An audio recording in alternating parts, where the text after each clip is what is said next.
Dr. Constantine Wasango Pio, PhD, LLB, LLM, CBA, Return to Work Formula, CPM. I have officially launched the strike. Lecturers in Kenya have walked out again, despite the government wiring 2.5 billion Kenyan shillings just days ago. University staff across Kenya are on strike. To many Kenyans, it looks like ingratitude, but to the Dons, it is betrayal. An old wound being reopened with interest. And this clash is not just about paychecks, it's about the survival of Kenya's higher education system itself. The reason why we have launched this strike is because the government has failed to pay us 2.73 billion. The only thing I got yesterday was a letter.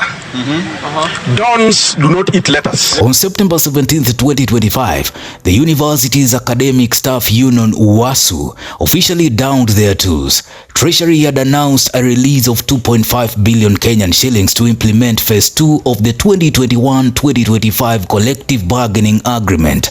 But lecturers argue the government is playing a political shell game, making partial payments while ignoring all the arrears. According to UASU, the elephant in the room is the 7.9 billion Kenyan shillings debt dating back to the 2017 CBA arrears that remain unpaid despite a clear court order earlier this year.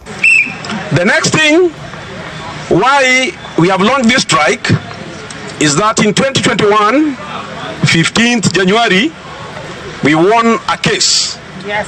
And the court directed SRC, IPUCCF. At the University of Nairobi, Maseno, Moi, Egerton and Kisii, staff say they have been turned into beggars.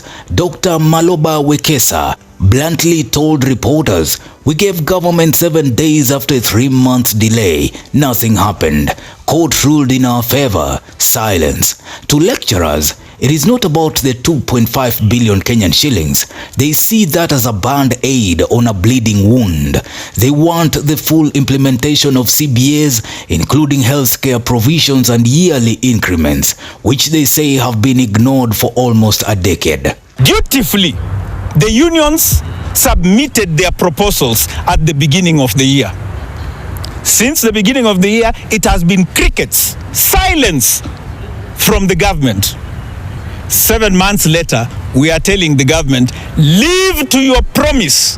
You cannot continue promising lecturers something which you keep playing games with them. For that reason, number 3, we are saying our tools are down. These CBAs were negotiated long time ago, but the government has neglected workers of public universities. Though we continue to pay taxes, the government has not seen any reason to cushion these workers. This is not the first time Kenya universities have been paralyzed repeatedly since 2017 by the same cycle. Strike, partial offer, court ruling, government silence, strike again.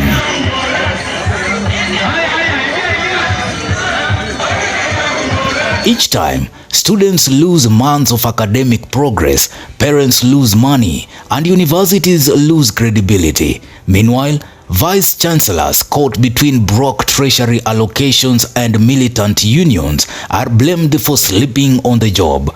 UN's VC has even been told to quit if he can't fix the mess. All workers in public universities will not be able to report to their duties unless the workers are paid the 2.75 billion shillings in their accounts. We are working with Treasury as we speak to ensure that that money is released within the next 2 weeks or by the end of this month. As we speak, we'll be getting some confirmation from Treasury as to which is the actual date when that exchequer will be released. And this information, once passed to WASU, they will then have a discussion and see whether it is enough for them to be able to withdraw the notice and continue with the studies until that money is paid. But we are negotiating. It is something that I'm encouraging them, that the government is committed to fulfill the obligations that were provided for in the CBA, in the return to work formula.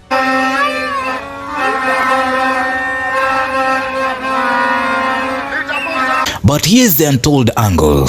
Strikes like these are not just economic disputes, they are political pressure points. University staff unions have historically influenced political momentum in Kenya. Governments fear prolonged unrest in higher education because it breeds nationwide sympathy and unrest. In fact, WASU has hinted that if the 2025-2029 CBA isn't negotiated now, the strike could become indefinite. That threat matters in an administration already juggling Gen Z protests, economic discontent, and fractures political coalitions. For the government, caving in means billions more in expenditure it says it doesn't have. For lecturers, compromise means normalizing broken agreements and ignored court orders. For students, it means one thing: uncertainty. Our members have always been doing their duties. We are on strike because the government has refused to honor its promises. Promises that were made through the CBA that was negotiated and signed in November last year. And that CBA has been deposited in court and has been registered. Our CBA arrears paid in total for those two CBAs. 7.9 billion for the 2017-2021 CBA. 2.73 billion for the 2021-2025 CBA. If that money is not paid, hawa wafanyikazi hawarudi wapi? Hawarudi.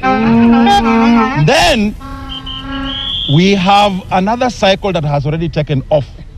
The life of that cycle has started.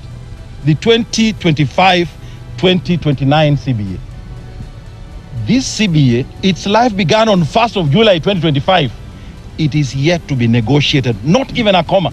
He gave notice of 7 days after waiting for 3 months. Why should anyone wait to the eve of our strike to give us what? Another 2 weeks to pay? Those are games. Are these people interested in games? We are not going back to our offices, to the lecture theaters, to the labs until these agreements are honored fully. Already, graduation timelines are in limbo. International competitiveness is shrinking, and private universities are quietly winning as public ones stall. So, is this strike about money or is it about trust? The government says it's paying what it can. Lecturers say promises mean nothing without full delivery. In Kenya's political economy, where CBAs are signed with fanfare and shelved with excuses, the real question might be this: if even court orders can't force compliance, what can? Solidarity! Solidarity! Drop your comments. Newsroom, Maisha TV, Bushabi Jr.